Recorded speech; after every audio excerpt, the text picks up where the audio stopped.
What's her name? Her. Mm-hmm.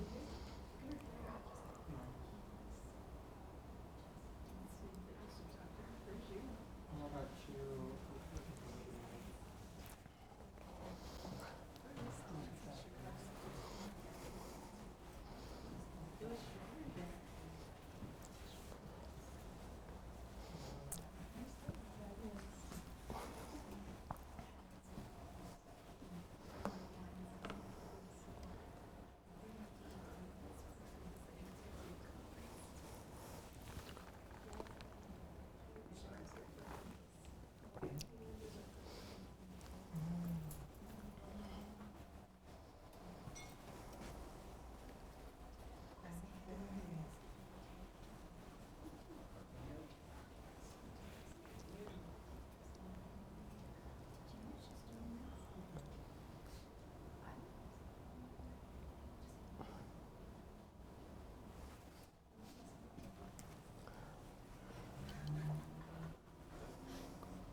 Oh, I was posing.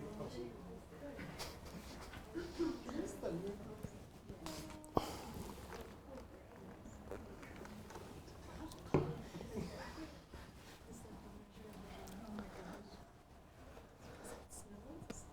no, it's called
Mm-hmm. You're letting me say one of my favorite words twice. What is that word? Fatality. Not many people know it. Ready? Okay. Welcome to tonight's segment of the Adams State University Faculty Lecture Series. For those of you who don't know who I am, Jessica Lardy, I'm professor and director here, and I coordinate this lecture series. So thanks for attending tonight's lecture. Keep an eye out for upcoming lectures. The next one will be Thursday, October 19th, featuring Professor Mary Willem of Art. Tonight we have Dr. Nick Sanders, who serves as the director of CTIR and coordinator of HIPS. Nick Sanders, who uses he, him pronouns, is director of the Center for Teaching, Innovation, and Research and coordinator of the high impact practices here at Adams State. He holds a PhD in rhetoric and writing from Michigan State University. His professional work promotes equity-driven institutional cultures around teaching and learning through unlearning, coalition, and infrastructure building. He works at the intersections of anti-racist and queer feminist pedagogies and rhetorics, community literacy studies, public and professional writing, and writing center administration. The lecture tonight will be about examining unlearning, punctuated with a / to emphasize its dialectic and iterative nature, as a rhetorical and coalitional framework to describe how white people with actionable commitments to racial justice interrogate, deconstruct, and dismantle their socialization into white worldviews, policies, and practices, informed by anti-racist, feminist, queer, and multimodal methodologies, Nick will forward a pedagogical and administrative method to trace unlearning through key tenets of reflective, coalitional action, narrative, reconstruction, and structural criticality. Nick will share research stories to demonstrate that one, research partners unlearn whiteness through literate acts that shift to embrace pluralistic consciousness, and then two, partners sought out concrete and abstract apprentices to develop and eventually problematize heuristics for white racial unlearning that often moves from simplicity to complexity in their emerging orientations to anti-racist knowledge and action. This lecture will end with a framework to approach anti-racist pedagogy, teacher development, and community engagement that centers criticality and invites students, faculty, and community members to develop critical habits to transform their practice. So help me in welcoming Dr. Sanders. Thanks all, and thanks for being here. I'm excited to share my work. I haven't really looked at this. I defended my dissertation last February, and as I was preparing for this lecture, I was reading through it. My partner was like, "Didn't you write that? Shouldn't you know what's going on?" But I've named today's lecture, Reckoning Past to Reimagine Futures, White Racial Unlearning Towards Institutional Transformation. And I want to start by saying that the work that I'm going to talk about is really future-facing. It's really about reimagining our practice, our here and now, towards a then and there. So a lot of my orientation into this work is through Black queer feminist thought that really asks us to think about social justice as a practice of science fiction. Really thinking about a world that could be but is not yet. So I wanted to start today with a couple of epigraphs that really frame how I think about unlearning as a practice of transformation, a way where we can reckon our histories. And both of these authors I situate within a Black radical tradition, asking us to reimagine the work of here and now towards a then and there. So the first is from Adrienne Marie Brown from Emergent Strategy, which is my very favorite book. She offers a framework to think a little bit about world building through very small acts. So I'll start here. We must imagine new worlds that transition ideologies and norms so that no one sees Black people as murderers or brown people as terrorists and aliens, but all of us as potential cultural and economic innovators. This is a time travel exercise for the heart. This is collaborative ideation. What are the ideas that will liberate all of us? And I'll also pivot to Toni Morrison's book, Playing in the Dark, Whiteness and Literary Imagination. Imagining is not merely looking or looking at, or is it taking oneself intact into the other? It is, for the purposes of the work, becoming. So really what I wanted to start here with thinking about imagination as a practice for future building, and that through imagining we become something different, something vague, something inward. And so by starting with thinking about futures, I think that's a really important way to understand this research project, and really how I'm oriented to kind of all of the work that I do is that we're really working here towards a future, and the future we might not see, a future that our grandchildren, our grandchildren's children will see. So really thinking about that as an ethic of care. So in this lecture, I'll make three distinct moves. The first is I'll historicize racial justice as a historical project for my home discipline of rhetoric and composition. And so I'll talk a little bit about a history of rhetoric, but I'll also place it on a history of white supremacy and think about how these two things really correlate and correspond. Second, I'll theorize, and I'll show a little bit of a model for unlearning for institutional change, so I'll share some data stories in that vein. And last, I'll forecast this, so I'm really moving from, I just did this dissertation, to thinking about this as a book project, and really moving into few case studies for institutional change. So I'll end with a brief mention of that. So I first want to pose the question, what does rhetoric have to do with justice? And there's two answers. The first answer, well, it has everything to do with justice. And the second answer is that it has nothing to do with justice. So I want to kind of frame for you a little bit about what rhetoric as a history of ideas really means to thinking about it as a vehicle for social and institutional change. So you might hear this word rhetoric and you might think of like the news channels saying the word rhetoric and meaning doesn't really mean anything, that's empty rhetoric. It has a really complex history. It goes back to Plato and Gorgias and Aristotle, and really in the classic rhetorical canon, there's these Greek guys and they're really asking us, how do we get our way? At the end of the day, it's about persuasion. It's about getting people to see our point of view. And for a very long time, the study of rhetoric wasn't for everybody. It was really for kings and queens and lawyers. It was really about how do we get more money? How do we get more land? And it was really studied in this very deliberate and intentional way. And rhetoric as this kind of ancient history or this ancient art of persuasion really actually shapes out in some of the histories of higher education. Before the Civil War in the United States, we really followed the Oxford model of higher education, the seven liberal arts. And rhetoric and rhetorica, who's right over here, is one of those pillars, right? So our ideas of majors and minors and gen eds are relatively new in that for a long time, you read the classics, and that was what you were expected to know. After the Civil War, we shift to the German model of higher education. And that's where we get things like first-year writing. That's where we get things like majors. And so it's important to understand that during this kind of shift, rhetoric really goes away.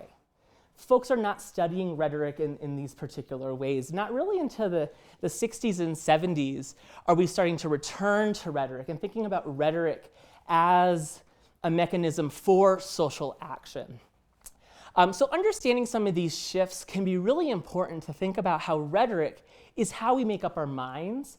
It's how we trust things. There's never a moment we're not using rhetoric. And I also want to place here a history of white supremacy very briefly. So I put here on the board Brown versus Board of Education. So it's also very important to realize that in this country, literacy was forbidden for certain groups of people. And that history participates kind of continuously in how we think about teaching, how we think about learning, how we think about justice. So in the 70s and beyond, rhetoric is being used as a way to challenge institutional structures towards things like Black language, towards things like queer and feminist pedagogies. Rhetoric is being used as a tool for change and a tool for institutional change. So by thinking about rhetoric within this broader history of ideas, it's really important that we understand that rhetoric both helps substantiate white supremacy as the guiding political system in our modern world, but also as a place that can disrupt that. So understanding rhetoric and literacy both having colonizing and decolonizing means in the same breath is really, really important. So I want to overlay, so now that you're experts in the history of rhetoric, I want to overlay a couple of key ideas when we're thinking about the United States. And so I want to talk very briefly about the construct of whiteness. And so whiteness, and I'll draw on George Lips, who's a Black studies historian. And he says that whiteness is a political investment, that in every moment, institutions, people, resources, etc., are investing in a system of whiteness that is predicated on anti-Blackness. Charles Mills, who's a political philosopher, says that white supremacy is the unnamed political system that has made the modern world what it is today. It's a particular power structure, a socioeconomic privilege, and a different distribution of material wealth, benefits, and duties. And he goes on to say that all white people are beneficiaries of the racial contract as a social contract, though some whites are not signatories to it. They did not create it. They still benefit from it. And so to understand this a little more concretely, I want to kind of focus on a critical race theorist, Cheryl Harris, who wrote this very important piece in Harvard Law Review, Whiteness as Property. And it theorizes a history of property owning that is connected clearly to the right to exclude and the connection to whiteness. So white people, and that was defined very narrowly in these kind of property doctrines, had the right to own property. That same story extends into the history of literacy and literacy learning in the United States. So the idea, particularly post Brown versus Board of Ed, is that there's an anxiety that by shifting who has the power to hold literacy and to use literacy, that the construction of America as a good white citizenry was being challenged. And I start here because it's very important that we understand that these histories are just that, they're historic. They build on each other, and they're present in every single kind of space. But it's really important for us to understand, particularly as people who work in higher education and use reading and writing and thinking each day, that a lot of what we do in our campus is very radical. The ability to read and write and to use language to do things in the world is a radical act. So there's some of that history that we're playing into. So thinking about whiteness as an investment into the status quo, there's really two choices we have as white people. We can invest in whiteness as history tells us to, or we can divest whiteness.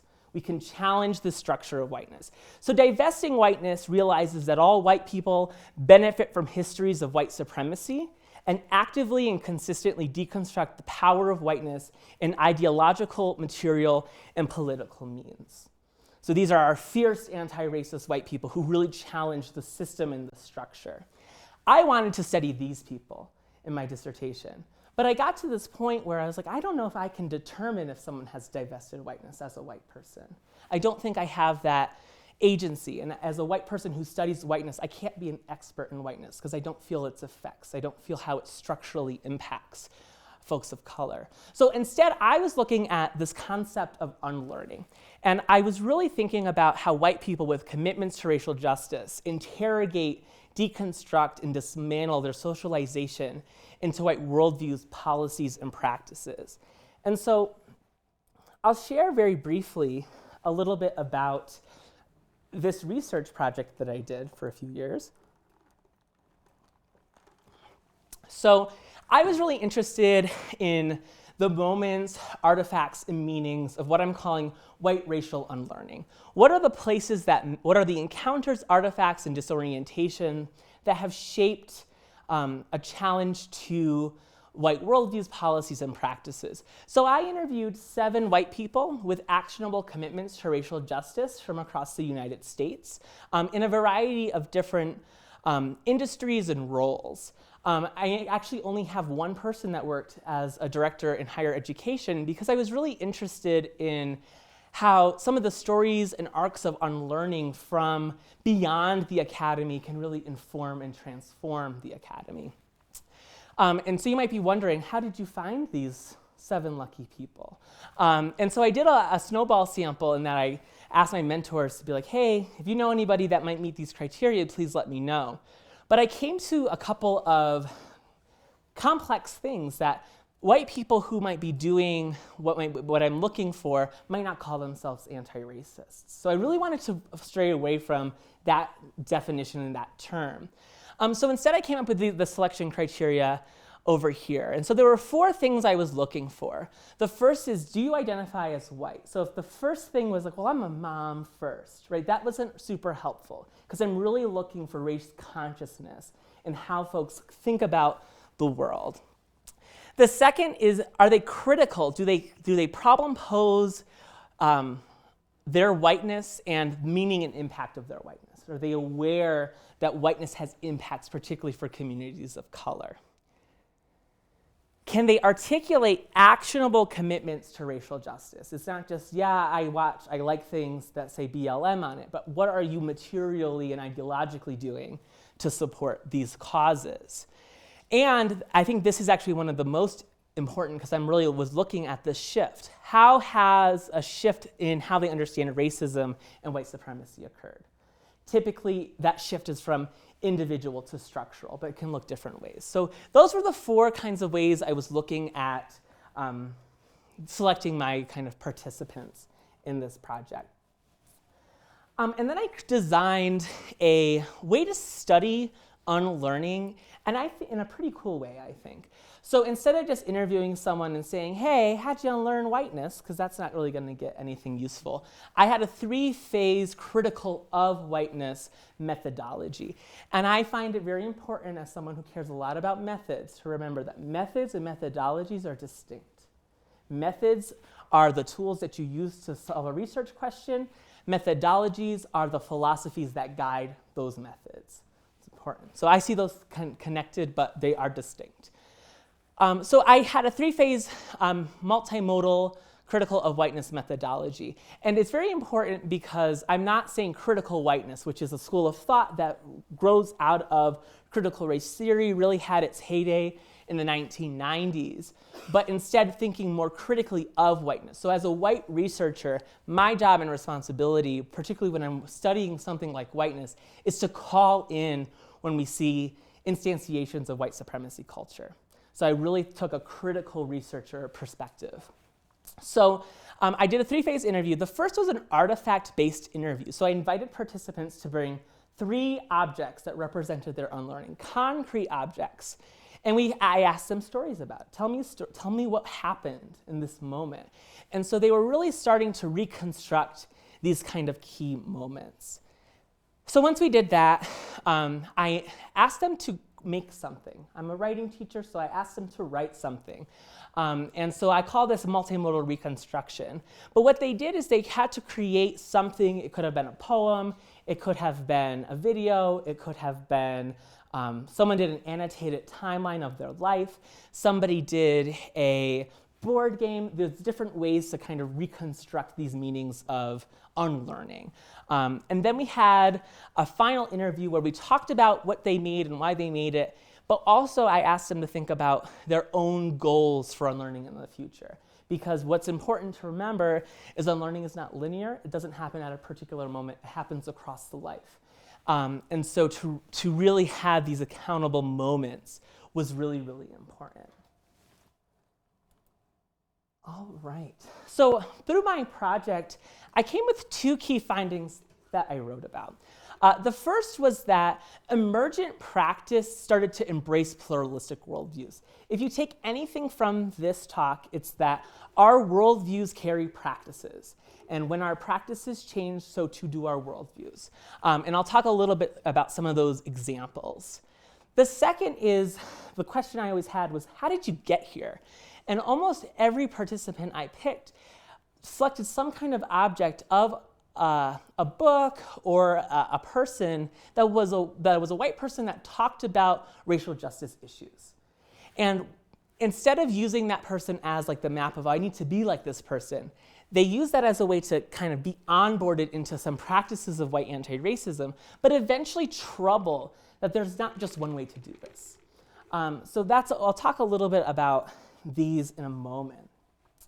So this is one of the big contributions of my dissertation, is I talk about the literate acts of white racial unlearning. And so I have this on kind of a coalitional cycle, so 3 different cycles that are happening.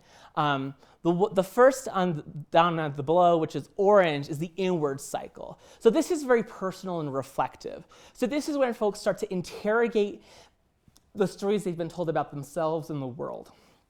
The bootstraps ideology was really one that folks were thinking through. And the second is that they were interrogating their participations in systems and within histories. So for example, one of my participants, Jane, really talked about how she was raised by a series of very strong white women, but they replicated white saviorism in the ways they moved through their communities. And she had to be able to connect those things. The second circle is the outward. So this is more of the interpersonal. So this is naming accountability and past harm. This is, I messed up this one time, and I'm really trying to change my practice. The second is listening to dissenters, so not centering themselves, particularly in conversations about race and racial justice. And last, the upward cycle, which I call the coalitional structural cycle, is where they understand these particular things, but then they do stuff. So they interrupt their spheres of influence, and I'll tell a story about this. But they'll also witness to manage structural change. So this is just a tool to think about some of the practices associated with unlearning at reflective, interpersonal, and structural levels. And so I want to talk a little bit about how folks get to this kind of moment of unlearning. So I'll talk a little bit about Jane. Jane is an anti-racist curriculum facilitator in the Pacific Northwest. And I met Jane because I was asked to do a video for medical leadership training that centered anti-racism. And so Jane is in the Pacific Northwest, and I don't know if you know this lady, Robin DiAngelo. She had some steam a couple of years ago, and we'll talk about that in a second. So Jane actually knew Robin DiAngelo before she was this kind of big deal. She told me a story about how she was in a white caucus, in a white anti-racist caucus, and Robin DiAngelo came in, and she saw all these rules on the wall. And she said, all of these rules cater to white people and white people's consciousness. And then she left, and she said, oh my God, she's so cool, I want to be like her. I want to have that critical thought. And then during 2020, Robin DiAngelo was really being called out for her book, White Fragility, because she was really charging an exorbitant amount of money to run racial justice workshops for white people. And so Jane really had this very conflicted relationship with Robin DiAngelo and White Fragility. So like she tells me that when White Fragility came out, I took it as my Bible. I wanted to be Robin DiAngelo when I grew up. It took me learning from other Black women who were saying, this is pretty messed up, to start to be like, oh shit, what am I doing? Just thinking about the admission prices and just thinking about how much money she was making made me start to feel uneasy. What is this woman doing? The learning in this for me was to be your own hero as usual. It's not the gig to be looking to other white people for how this is gonna look. It's not. In that last few sentences, that realization that you have to be your own hero, you have to develop, you have to come up with those practices yourself. There's not a script, there's not a roadmap, is really, really important. And as another example of this, I wanted to share a little bit about Chris. Chris is really interesting because she is a historian by training. And she was the biographer of Anne Braden. I don't know if that name is familiar to y'all, but Anne Braden was a white anti-racist activist in Louisville, Kentucky during the rise of McCarthyism. She's best known because she bought a house for a Black couple in a white neighborhood, and then her car, and then she was kind of like an enemy of the town. Chris was her biographer, and I thought this was so interesting. So she really saw her job as being the avatar for Anne Braden's story. And so she talks a little bit about how she first met Anne Braden, which was not when she was in Louisville. It was in the 70s when Anne Braden was kind of at a protest. And she really identified with Anne Braden because Chris is from Georgia, Atlanta, and Anne Braden's from Louisville, Kentucky. And so what's really happening is that she saw this kind of connection to her. So she says, when I first met her in 1979, I couldn't help but be blown away by her accent. You could tell she's white and Southern. I was struck by it by her, but not just as a subject, but as a friend. And so when she was thinking about Anne Braden as this kind of figure or her as the subject of her biographer, she was really kind of in it, and she was really studying her life in these nuances about getting white people, Anne Braden has a very famous piece called An Open Letter to Southern White Women. And it's this call and critique of white women standing behind their husbands who participate in lynchings. And so Anne Braden is this fierce anti-racist activist. Chris is biographizing her. After her biography, Anne Braden dies. And they create a social justice, a Center for Social Justice at the University of Louisville. and Chris becomes the director for 15 years. It's actually named after Ann Braden. So her whole history is really interesting because she has these moments of intersection, but she really was troubled. She had a troubled identification. So I will kind of read this kind of quote here because I think it helps talk a little bit more about how she really troubled to think about herself as a white anti-racist person. I'll argue this as a historian, and I'll argue this on every basis of my identity. I think there are very few people, white people, in the United States that have demonstrated the level of endurance and depth of commitment to anti-racism than Ann Braden. Her relationship eroded, her other interests eroded. She lived by anti-racism. She shaped me in ways that will go far beyond this conversation. And so I just think it's really important for us to understand that Chris, or Ann, is Chris's kind of Robin DiAngelo, similar space. But Chris didn't ever have that moment where she wanted to be Ann, but she wanted to honor her legacy through some of the work that she did in that center. So these are ways in which the big story here is that white people seek out white anti-racist apprentices initially, and then trouble those roadmaps towards future work. And so now I wanted to kind of talk a little bit about Nicole. So I'm going to talk about how she, in her office, her financial empowerment office in the Midwest United States, she was really in that cycle of advocating to manage change. So Nicole is the director of a financial empowerment center in the Midwest. And her job is to kind of challenge and disrupt some of the issues of what was happening is that in the city she was working, there was a disproportionate of black men who were getting their driver's license revoked. And so her job was to study why that was happening. And so when she did that, she kind of came to this conclusion that, you know what, this is not a helpful, useful way to think about solving this problem. Talking to them about this problem isn't going to do anything. So what she did is she misinterpreted the grant, and she would call these folks up and say, hey, want me to pay off your parking tickets and get your license reinstated? And she'd slide her P card, and that's how they did it. So she was really doing two things. She was really thinking about how do I take some of the things in my spheres of influence? I run this grant. I can interpret what that means to support this cause in lots of different ways.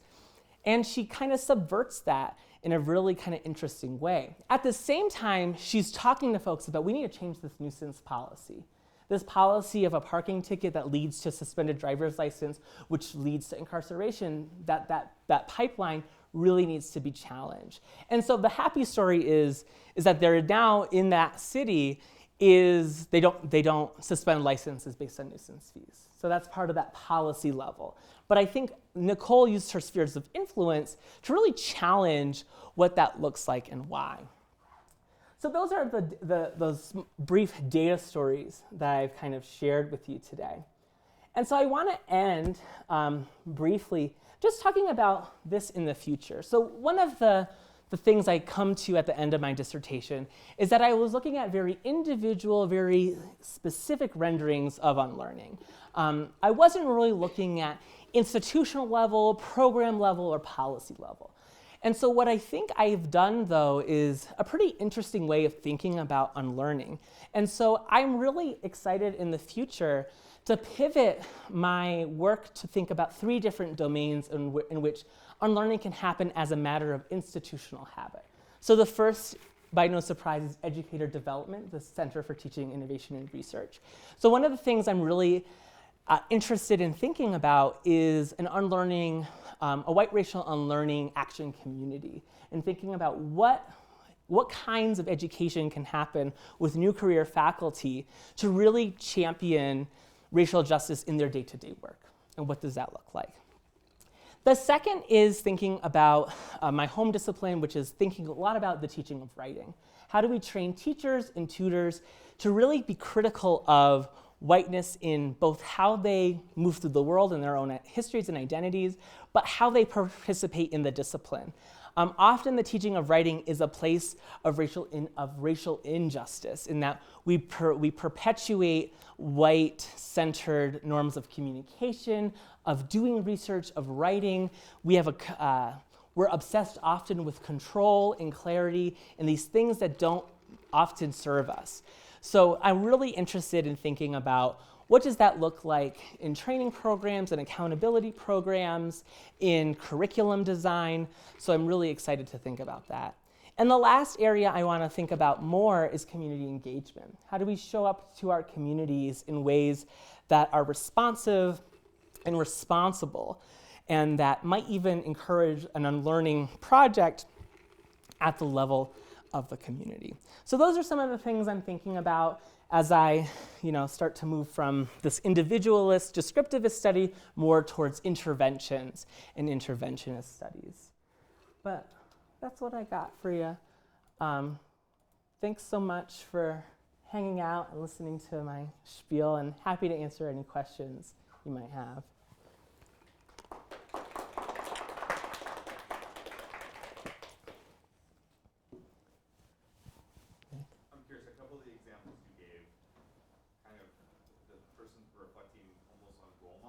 Persons that they idealize in some way. And then when I think about how teaching is taught, oftentimes faculty will emulate faculty that they remember when they were going through kind of the educational pipeline, or oftentimes it will be some instructor in a classroom assessing another one, and so be like me in a more formal sense.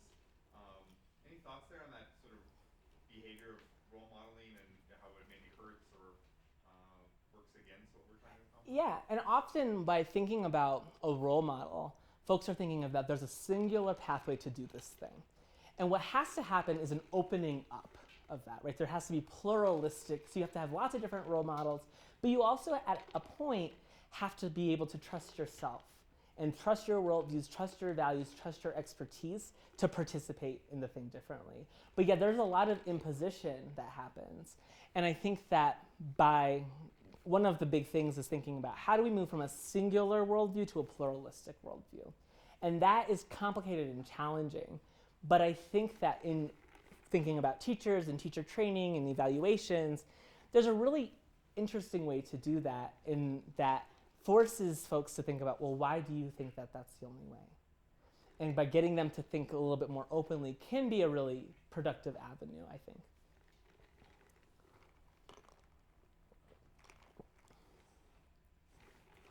You mentioned that you're kind of, now that you're done with your dissertation, that you're moving into sort of like, where does this go, and then how do you apply that? And you mentioned the teaching of writing as an important focus on that. Because so much of writing are these sets of inherited rules that have white supremacy at their core, where do you sort of start in the reimagining? Like, where do you see maybe the first big step towards a future? You mentioned curriculum design. Like, what is that built on if it isn't a lot of rules about commas? Yeah, and then that's the thing, right? It's interrogating those inherited rules and thinking about what are those rules used for and why. So one of the frameworks is language justice, and thinking about like a history of Black language justice, for example, that really has its own syntax, its own grammar, its own rhetoric, but we have to bring that into the classroom. And I think often another way to reframe it is that kind of move away from the essay, right? Like, I know we love the essay in higher ed, but we're the ones that keep it alive. It's true. So thinking about different ways where folks can practice these kind of core moves. But there's often conflation between grammar and writing, and that's an important conflation to name, because it's very easy for me to say, oh, comma's not there, -5, versus saying, this is a really interesting inquiry about this and this and this. And it makes me wonder about this and this and this. And maybe we should do a project where we think about this and this in the community, right? It makes us think about things in a little bit different ways, but reframing and really talking about the relationship between writing and power and race and gender and all these kinds of things can be really useful. Another way to think about that is through professional writing, that professional writing scholars have shown us for a very long time that institutions are just sets of texts, right? They're just policies that talk to other policies, that talk to boss, mission statements. And if you shift some of those, sometimes the social action will shift and change too.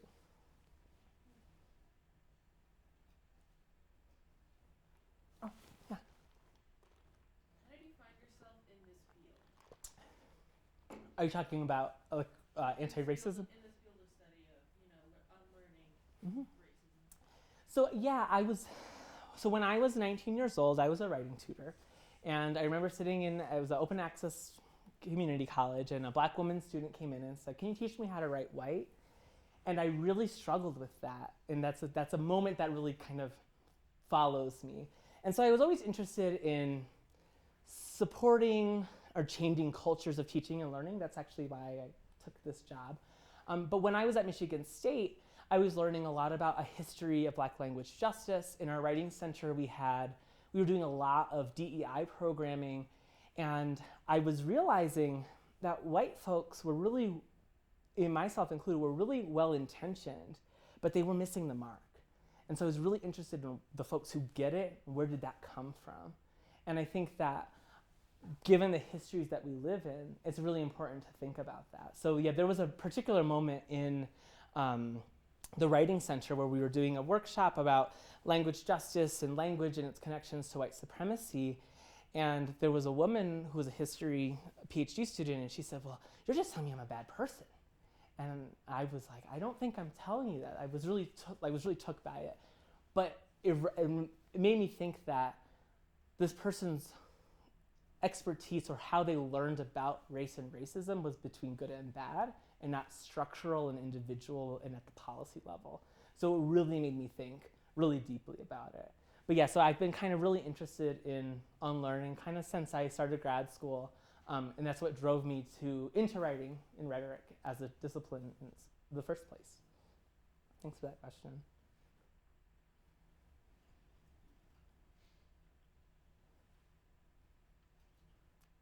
How do you know when you've got it right? I didn't. That's a good question. I don't think I ever did. My first pass at this is that I was really being asked to identify themes and identify patterns and get to the root. And I was really challenged by that because my whole project is about pluralistic ways of thinking and doing and becoming. And so how I asked myself to trust myself was that the goal here is not necessarily the findings, it's the process.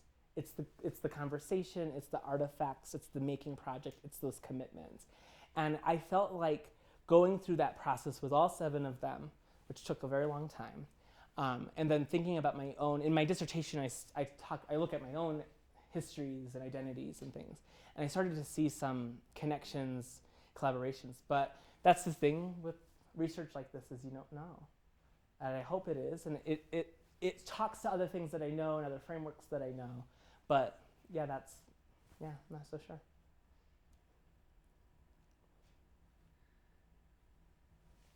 Thank you.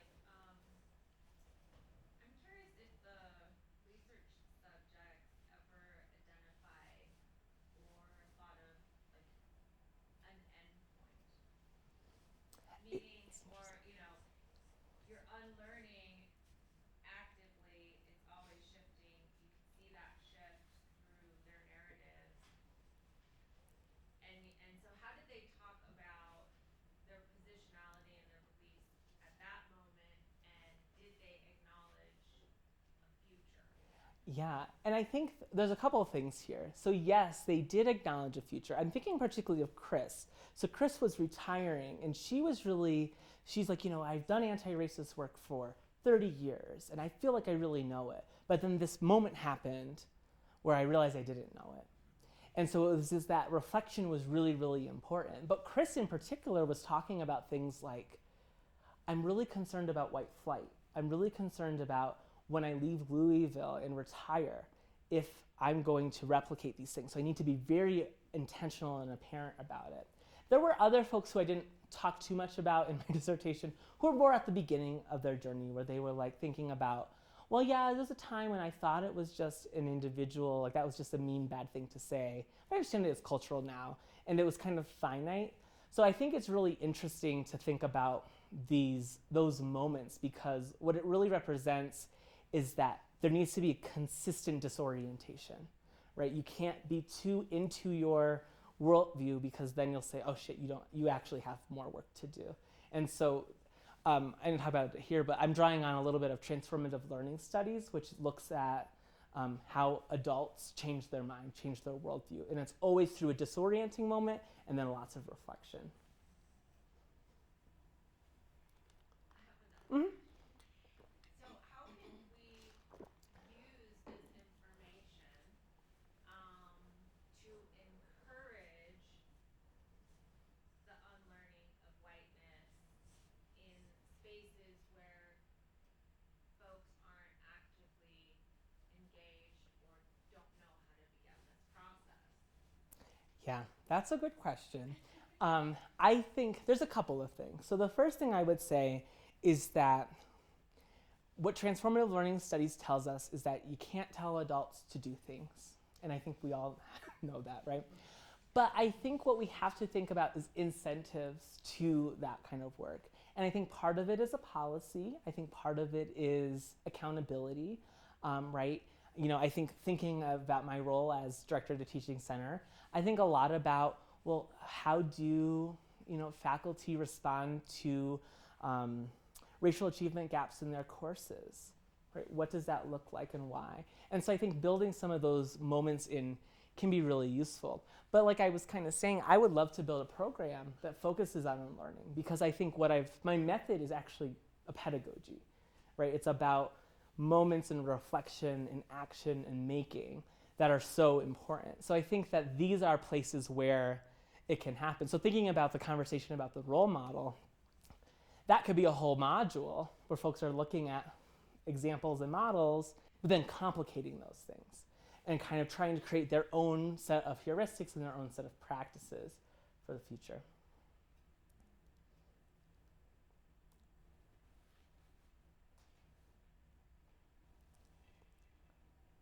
Well, thank you all so much for hanging out with me.